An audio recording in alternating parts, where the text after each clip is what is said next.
At dawn, the Caribbean felt different. The water was calm, the sky still pale, but something in the air carried a quiet weight, the kind that hints a storm is forming long before clouds appear. Far beyond the horizon, steel moved across the waves with deliberate purpose. The USS Gerald R. the most advanced warship the United States has ever created, was pushing south with a pace that was anything but casual. Its massive radar arrays swept wide arcs across the sea. Its deck held more than 75 aircraft, engines ready, pilots briefed, sailors alert. Official statements framed this as a routine presence mission, but nothing about this deployment felt routine.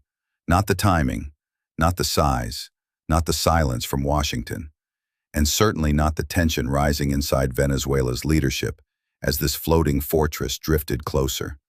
Something deeper was unfolding beneath the calm surface of the Caribbean. For weeks, American surveillance assets had been quietly increasing their presence. Satellites passed more frequently. Electronic signatures from naval vessels suggested coordinated movement. But when the Gerald R. began its southern push, the shift became impossible to ignore. Support ships shadowed the carrier like loyal bodyguards. Arleigh Burke-class destroyers moved ahead, using their Aegis combat systems to monitor the air and sea. A fast attack submarine, undetectable to all but the most advanced sensors, slipped silently through deeper water. The formation was tight, calculated, and unmistakably ready for action. This wasn't about sea control. It felt like the beginning of something larger, something that required overwhelming force, layered surveillance, and unwavering readiness. And the more analysts studied the carrier's trajectory, the clearer it became. This deployment wasn't pointing toward open ocean. It was pointing toward Venezuela. But the real question wasn't where the carrier was heading. It was why the Pentagon decided this was the moment to send its most powerful ship into one of the most politically fragile regions in the hemisphere. And the answer began forming in places most people weren't looking. Yet.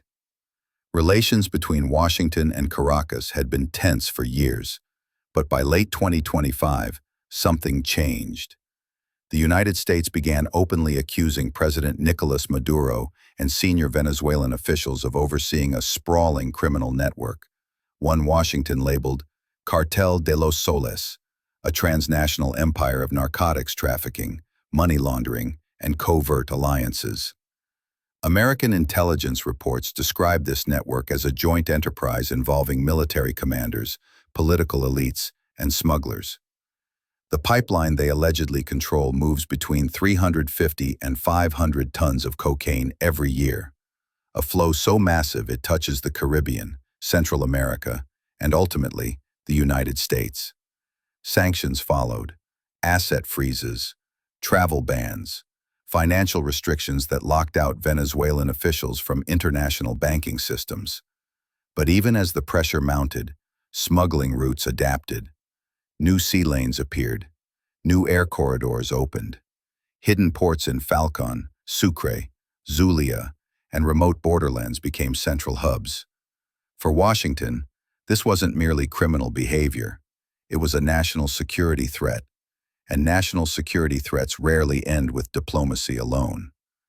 But even these allegations didn't fully explain the scale of firepower now moving toward Venezuela's coastline, until analysts discovered something else buried in the data. By the end of October 2025, the number of American warships operating in the Caribbean had risen to 8, with reports suggesting the count would soon reach 10. Naval trackers confirmed the arrival of support vessels, logistics ships, and surveillance platforms.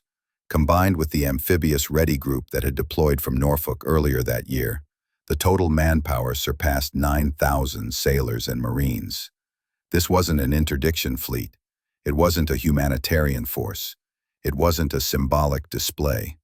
It was a strike group, a complete offensive and defensive machine capable of projecting power across an entire region.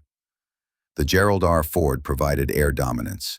The destroyers offered anti-air, anti-ship, and missile defense. The submarine added stealth, intelligence, and long-range strike capability. Refueling ships ensured sustainability, and amphibious units added flexibility for operations along the coast. Every vessel had a purpose. Every aircraft served a role.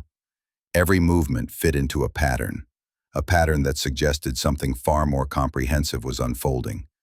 But if the sea was becoming crowded, the sky was becoming even more revealing. Late September through October brought a surge in American air activity. First came the F-35B Lightning II fighters, quietly deployed to Puerto Rico. Their advanced sensors, stealth design, and STOVL capability gave the United States the ability to operate from dispersed, unpredictable airfields across the Caribbean. Then came something even more alarming. On October 27th, flight trackers confirmed two B-1B Lancer bombers flying near the Venezuelan coast before turning back into international airspace. The timing was no accident. The path they took mirrored strike simulations. Their presence aligned perfectly with the carrier group's movement. The B-1 is one of the most powerful non-nuclear strike platforms ever built. When paired with F-35 surveillance and escort capability, the combination forms a layered, lethal network. And this wasn't the only piece in the air. American intelligence aircraft, likely RC-135s or P-8 Poseidons, were picking up patterns from Venezuelan radar systems. Each flight revealed reaction time, tracking capacity, and communication methods. Night operations grew more frequent. MQ-9 Reaper drones began performing long loops over suspected smuggling routes. AC-130 gunships were spotted on regional airfields, prepared for precision night assaults. The air above Venezuela wasn't just monitored. It was being mapped, measured, and tested. But if the air was becoming saturated with surveillance, something equally powerful was happening beneath the water's surface. While cameras focused on the carrier, submarines moved where no satellite could follow. Beneath the Caribbean, deep trenches and warm currents created the perfect environment for silent movement. The United States had positioned at least one fast attack submarine near Venezuela, but likely more. These submarines aren't just weapons platforms, they are information machines. They record sonar signatures from coastal ships. They monitor underwater channels used by smuggling boats. They track electronic signals from military ports. And when needed, they can disappear into black depths before surfacing exactly where they want to be. Their presence means that any hostile movement, from a patrol boat to a covert smuggling vessel, can be intercepted within minutes. Venezuela's outdated anti-submarine systems stand no chance against such stealth.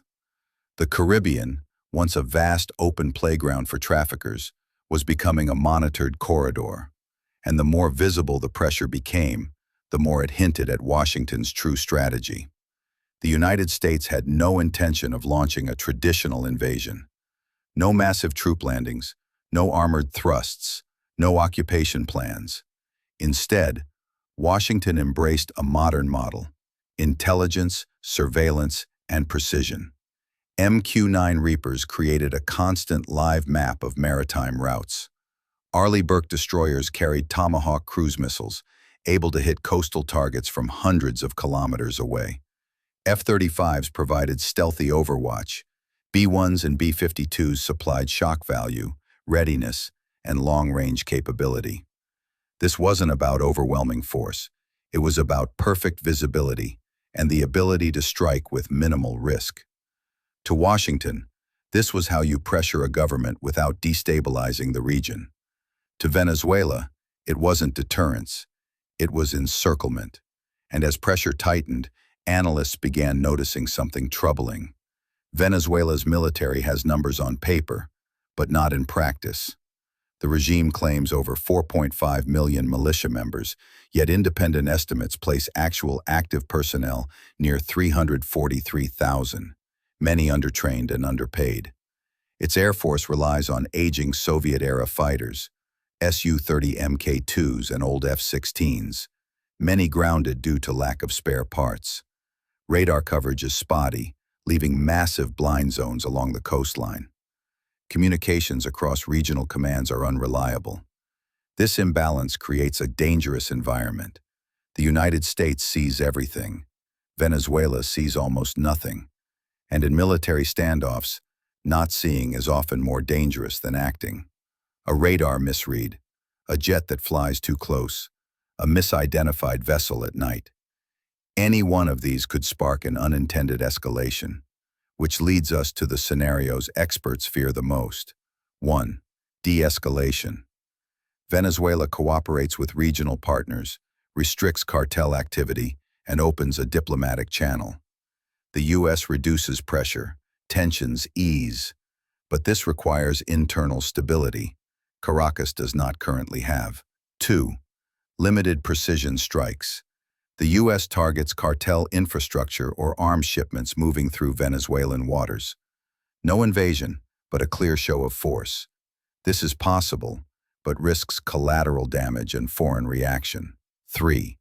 Unintended escalation. The most dangerous scenario. One mistake, one overreaction, a chain of events neither side can control.